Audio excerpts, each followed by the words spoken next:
Welcome back to WagerTalk TV, NHL Betting 101 edition. Really happy to be talking hockey again. I have Carmine Bianco and Dave Cokin joining me. I guess first, guys, we'll start off by just seeing what you've been up to. Dave, I've been doing a show with you every single day talking KBO, but how have you been managing not having hockey around, and are you looking forward to coming back? Yeah, I'm looking forward to it. I hope they play. Nothing's chiseled in stone yet. Certainly, it's been good for me the last month because I've been going crazy in the KBO. So hopefully that'll continue. And looking to get the golf rolling. I did have a pretty good weekend on matchups, but haven't hit it outright yet. There's only been 3 tournaments, so we'll hope to change that this weekend. And meanwhile, plenty to talk about as far as the NHL goes because it looks at least like we're going to have playoff action. And Carmine Bianco, you can follow him on Twitter at Carmine Bianco WT. I can respect you, soccer handicappers, Carm. I mean, you just have the ability to cap every single league. It seems. I feel like I'm getting a geography lesson every time I follow you and Nick Borman's plays. How you been?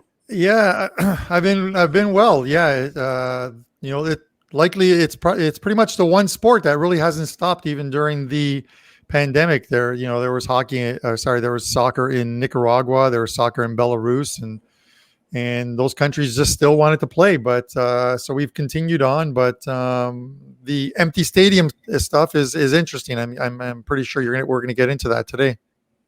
So we do have confirmed, we have NHL coming. We are hoping anyway, and it seems like we have, of course, the new format, the playoff format, the 2014 playoff format. So before we get into it, we're just going to give a quick little housekeeping. Head over to WagerTalk.com. You can get myself, Dave Cokin, Carmine Bianco's rest of the NHL playoffs, the rest of the season for $150 using the coupon code NHL150. That is applicable for every single NHL handicapper. The coupon code, once again, is NHL150. So, guys, today we're not going to give out, picks and predictions on the matchups. It's going to be more so of a betting strategies video, and then we'll kind of ease into it as the weeks progress. So, what I want to focus on, first and foremost, just getting things started. What were your guys' thoughts on the format? I know myself, just on a more light note, as a Montreal Canadiens fan, got to be stoked, got to be fired up. I mean, my team shouldn't be in the playoffs, and they managed to squeak their way. And I'll start with you, Carmine. What were your thoughts on this format? Yeah, well, they had to do something, obviously, with 12 plus games left and not being able to finish off that season. They had to come up with something that worked for most sides, and there's probably a few teams that aren't happy with it, and there's some that obviously are much like you're the Habs fans, but someone like the Sabres, and I'm glad they didn't make the playoffs anyways. They just continue to shoot themselves in the foot and got the 8th pick in the draft on top of it. But it's what you had to do. It'll be interesting, sort of moving forward. But I'm fine with this 24 game format and sort of this qualifier round to get us into the next round and eventually to a Stanley Cup final. What about yourself, Dave? I think that the better teams got screwed. I would not mind. Obviously, you have to play more games, but the teams that are in the 16 teams that are playing the first round, I think the winners of those series could have an advantage, at least early on in the next series, because they're going to have their legs back under them, whereas the teams that aren't, the teams that are getting the first round buys, there could be a lot of ring rust on those teams. And so that'll be something I'm looking at, is taking some live dogs in the second round, teams that come out of the first round with a win, especially if they come out of it pretty easy. Definitely. And, I have heard that there's going to be some games. There's going to be something going on for those top seeds, Dave, but nothing can replicate actual gameplay. Exactly. No. I agree with you. Nothing can really replicate that. So when we move forward, it's just getting into especially the 3 out of 5 type of style. What are your guys' thoughts on that? Obviously, anything can change. And, of course, the hub cities. I'll start with you this time, Dave. Hub cities, so no home ice advantage. Right. It was a big thing last year in the playoffs. We saw teams were actually performing better on the road last year. Well, that's all that.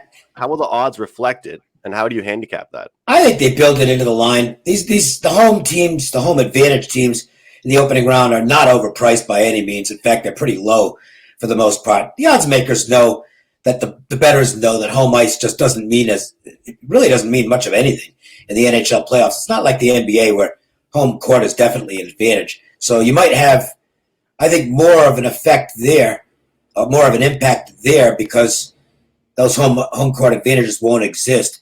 The NHL, I'm just kind of looking at this as normal playoffs for the first round, and anything else would be guesswork. I don't know how teams are going to react to being in Las Vegas, or I guess it might be Edmonton as the other home ice, or Toronto. Not sure which. Doesn't much matter to me.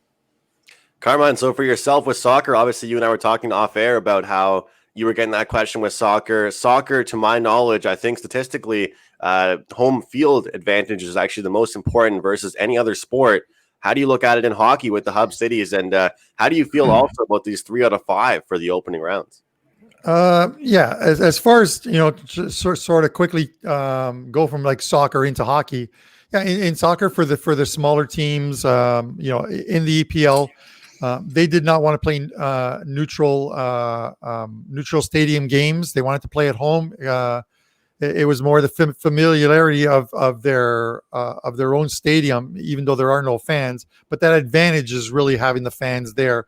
It's a Germany and England were big fan-driven leagues. Moving over to hockey, as Dave said, I think the odds makers are building it into the price. Yeah. You have to believe that bettors, handicappers such as ourselves, are going to look at the fact that these are some of these teams, and you're going to lean towards dogs in some of these because there is no true home team in these games, and bookmakers know this, so they've got to make that price attractive enough to balance the books, to get enough on both sides in order to make it work. They're not going to make a Pittsburgh Penguin team a minus 280 against Montreal in any given game, because people are just going to jump all over the Canadians. So that's why you've got cheap prices. I mean, that's the only big price out there is on the Canadians Penguin series. The rest of these are really competitively priced, and there's no home team, so that kind of figures.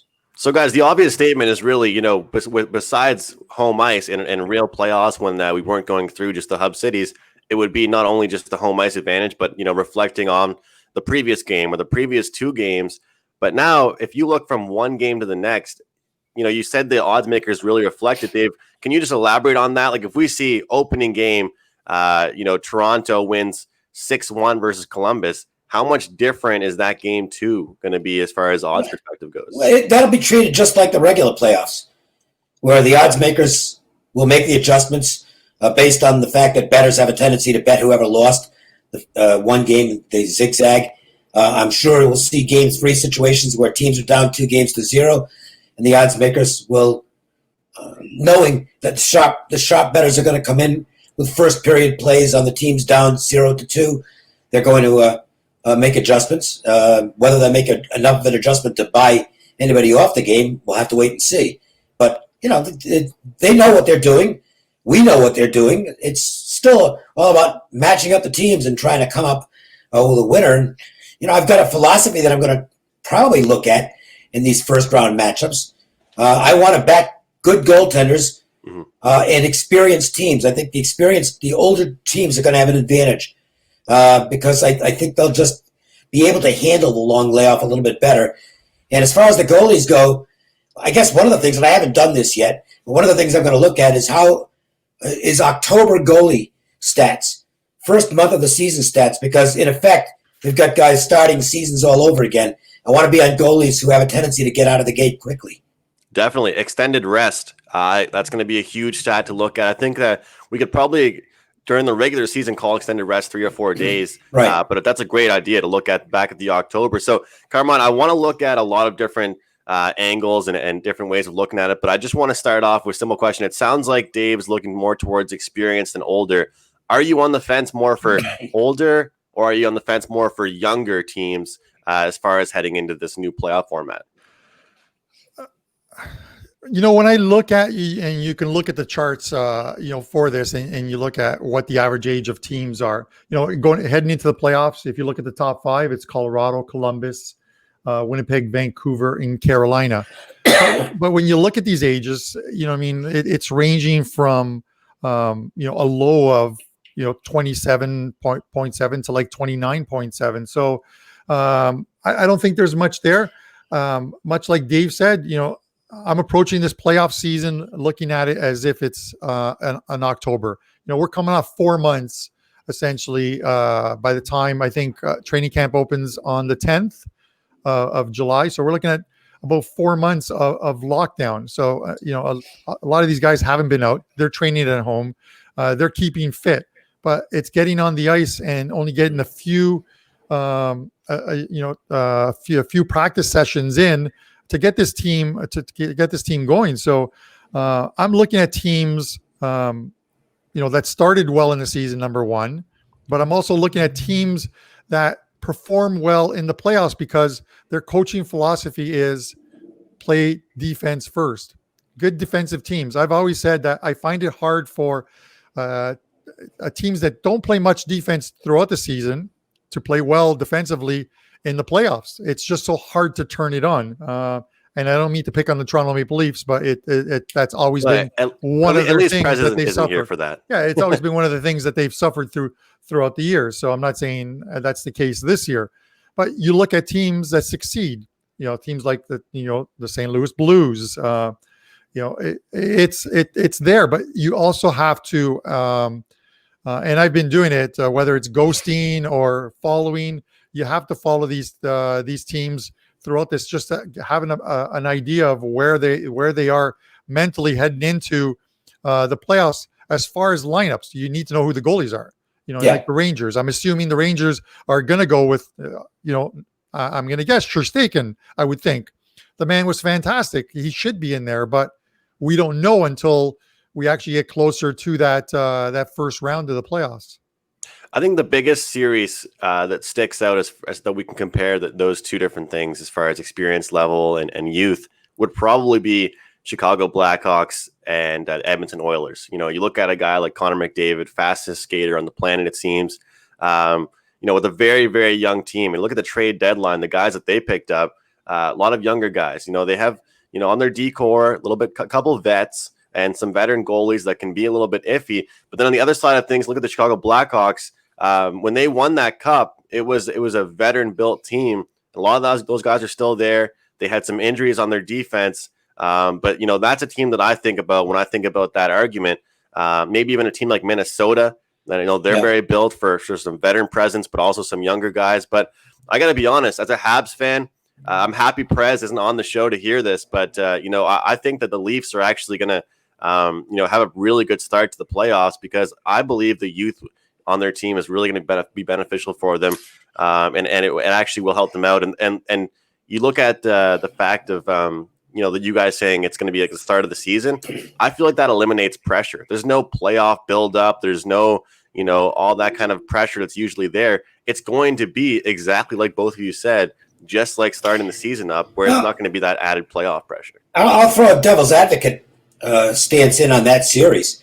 You got Tortorella on the sidelines for Columbus, and you got a rookie coach for Toronto. I think that's a clear advantage in terms of the coaching for the Blue Jackets. And honestly, I like the style of play. They play almost a playoff style all year because they're not a team that can win with offense. They're built to play low-scoring games. That's not exactly the Maple Leafs' specialty. I think Toronto is a team that could be ripe to get upset in this first round.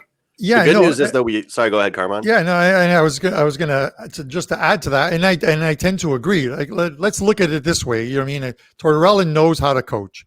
He can get his team going. He's motivated his team throughout the year with a team that was decimated from last year to this year as far as losing players, and then got a ton of injuries. And if you have to compare, which team is better? Is last year's Tampa Bay team better than this year's Toronto team? I believe so. I think they're a better team. Mm-hmm. So it stands, I'm not trying to make that correlation and say, well, if they could beat Tampa last year, they should be able to beat Toronto this year. No, that's not the way it works because they've got a different team themselves. But sometimes those sleeping dogs, you gotta let them lie, right? So it's one of those things. So you just we're in uncharted water here with what is happening now. So we have to look at it that way. I want to throw something else out, and I think that series is somewhat interesting from this standpoint. I don't have the records in front of me, but the Blue Jackets, I think, have like 15 losses past regulation this year. Their lack of offense, which is clear, has been a real problem for them. in the format. They're in the regular season format. They're not a team you want to be backing 3-on-3 or in shootouts for that matter. But you don't have to worry about that in the playoffs because that doesn't exist. Unless I miss something, they're going with a standard playoff format, which means no 3-on-3 and obviously no shootouts. Now, again, I could be dead wrong on that. So make sure and get that information right. But if it's standard overtimes, I think that's something where Columbus's liabilities in the regular season don't show up in the playoffs. And I would like them in a situation like that. So that's something also to factor in is teams that are built to excel in the regular season as far as the overtime rules are concerned might not do as well in the playoffs. A lot of times we can talk about momentum and, this team is red hot going into the playoffs, or this team has cooled down. I don't know how much you guys factor that into your handicapping, but I think in hockey it can be very important over the last 15 games of the season. I look at the Philadelphia Flyers as a team a lot of people are very high on. I know mid-major Matt at sportsmemo.com, he's a huge Flyers guy, a lot of Flyers fans out there on Twitter. And, does that actually impact them, guys? I mean, is it a big thing that you worry about? I think it hurt him. I think it hurts him. It hurts them. Yeah, definitely. What do you think, Carm? I think it does. It's one of those things, I always say that the team that's hyped, sometimes the worst thing a roster can do is believe what's in the papers. It inflates their egos. You go out there and you just think and I think that's one of the things on a small scale about Tampa Bay. Everyone gave them the Stanley Cup last year. Yes. Everyone but Columbus. And they paid for it. Right. So they just didn't recover from that first game. Yeah. I mean, you blew a 3-0 lead and all of a sudden you're behind the 8 ball and they froze up.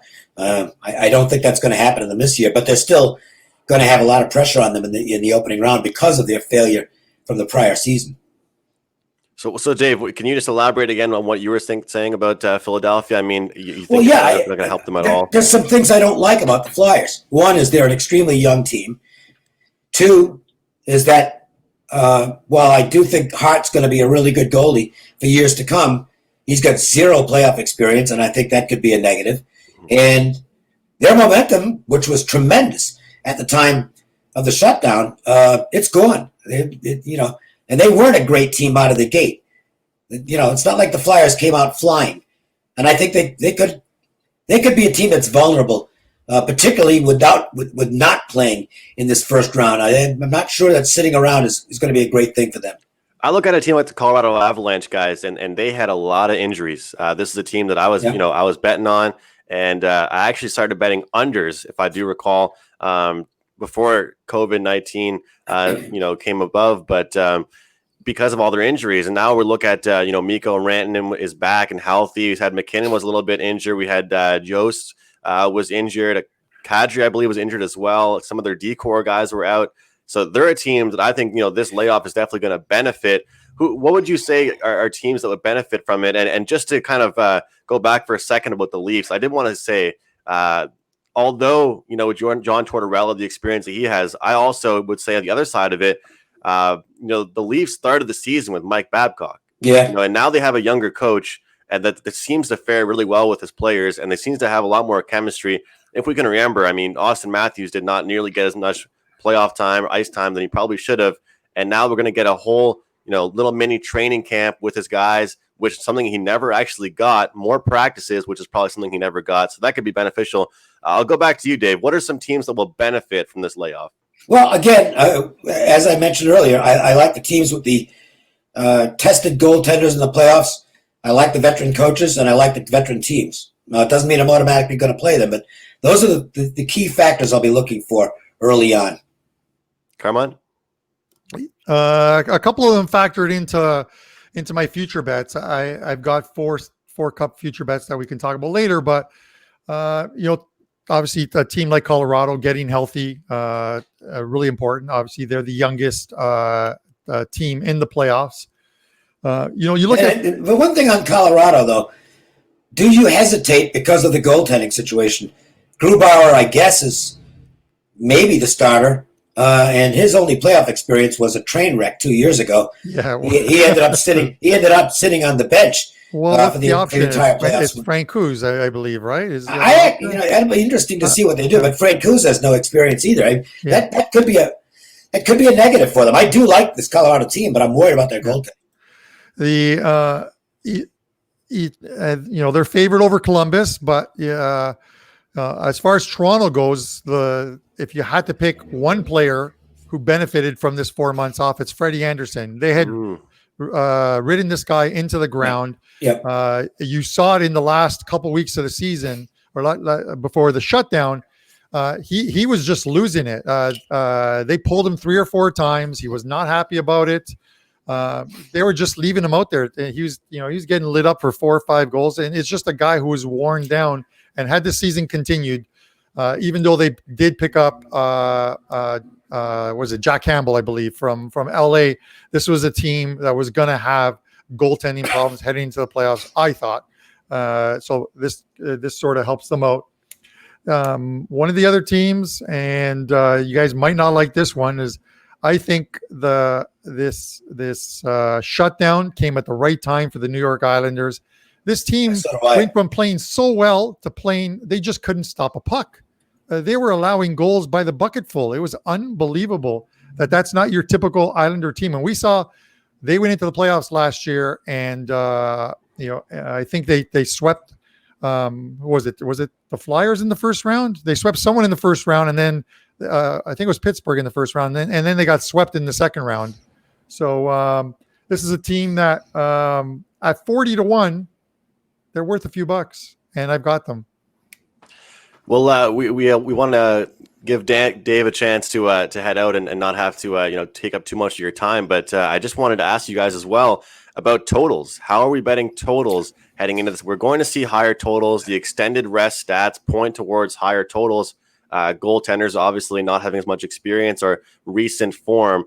How do we approach that, and what numbers are we expecting to see with some of these matchups? I rarely play NHL totals. And I probably will not deviate much from that. But all we know is that first round, watch out. You don't want to be playing overs early on in the first round. It's historically the unders. I don't have the numbers in front of me, but let's just say the unders have been more favorable. But you don't expect it to change, Dave? I mean, with extended rest? I don't know. I don't know. That to me is a flat-out guess. And I can tell you. Well, the stats point towards it. It does, but it's a different situation, and that's why I'm 99.9% sure I won't be playing any totals early on.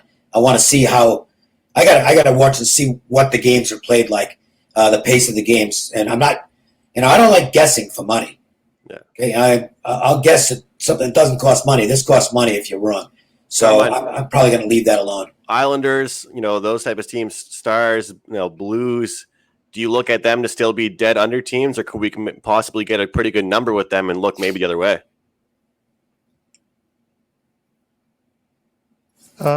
If that's for me, I tend to look. We have to see where the odds makers are going to come up with these lines, right, and see them. But I tend to agree with the same thing in a short best of 5 series. I think early on the goaltending and defense are going to be ahead of the forwards. As far as that goes, I think the philosophy of how teams play is going to factor into that, but we have to see where the odds makers come up with. I'm not convinced that we're going to see the lines we had during the regular season. We're not going to see a bunch of 6s and 6.5s. We're going to see 6s shaded to the under, 5.5s and 5s is what I think we're going to see. And guys, before we wrap things up, totals out the gate, Eastern Conference winners, Western Conference winners. Who are we looking at? And, outright winners. And just from a value perspective, Dave, I'm not sure if you're much of a future bettor. I'm not too much of a future guy. However, I do enjoy betting series prices with the NHL and in game or during the series. Like if a team goes down 1-0 in a series, get some better odds with them. Even if you're not betting them yourself, Dave, is there anything that you would say catches your eye for this year? No, I barely looked at it because first of all, futures, they generally rob you on the futures anyway. They're just not really good bets unless you get something early before the season starts at a really favorable price. I mean, and for me, I want to see what's going on, and I'm very happy with just picking off games here and there. I'm not looking to make a killing. It's not like golf where I take, 4 or 5 shots every week and somebody who I think might win the tournament. It's a lottery ticket for the most part. The NHL, we have another option, and to me, the money's playing game by game. Carmine Bianco, I believe you had the St. Louis Blues. If that is true, I think you got a pretty good number on them. So congratulations once again to you. Will you do it again here? What are you thinking? I mean, I know you mentioned a few. My quick ones, because I know we got to go, but my quick ones, as far as series prices, I've taken the Islanders -110. I've taken Vancouver -130. As far as Cup, I always look at, if I'm going to take a future, something that I am able to hedge out later if I want to. So you've got to have a price in order to do that. Because I figure Tampa Bay is going to make it to the Eastern Conference Finals. I would believe they're 7-1. I took them. Vegas Golden Knights and Colorado, I've got them both at 6-1 and 10-1. And of course, the New York Islanders are my dark horse at 40-1. This has been NHL Betting 101 Playoff Edition with Carmine Bianco. Find him on Twitter at Carmine Bianco WT and Dave Cokin at Dave Cokin on Twitter. We will be back with more with the same crew here, hopefully adding the Prez as well. And given actually our playoff predictions and our matchup predictions, it's kind of just more so getting through things, getting back into talking some hockey. And I'm very excited, guys. I'm having the stats man, Ralph Michaels, on the show tomorrow. We're going to go over some betting angles and some stat stuff, and also his NHL betting guide. If any of you guys out there haven't gotten the chance to check it out, you can go to Carmine's profile page, Dave's, myself, of course, Ralph. Download the NHL betting guide. It is absolutely free, and you will definitely, give yourself some knowledge and secure some winners for the playoffs. Some great stats by Ralph. He's a hardworking guy. We appreciate you guys for tuning in, and we can't wait to have hockey back. All the best with your wagers, guys. Take care.